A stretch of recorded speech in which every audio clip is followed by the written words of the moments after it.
Hi dear friends, so now we introduce our automatic non-lock slider assembly machine. So the output of this machine is about 4800 to 6000 pics per hour, and the size is about 1.6, 1.3, and 0.8 and 1.15 meters. So now let's see the details of this machine.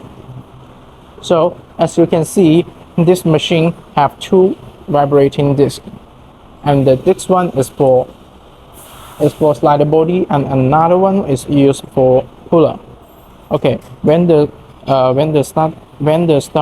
machine starts working, and the puller will come from this channel, and the slider body will come from another channel. You can see this one is for the slider body, and then come to this part, and this part they will assemble together, and then come to this channel. So after coming to this channel, this part will place the slider nose. You can see, so this part will place the slider nose, and then come to the last one, and this part will separate the slider, and finally the slider will come from here.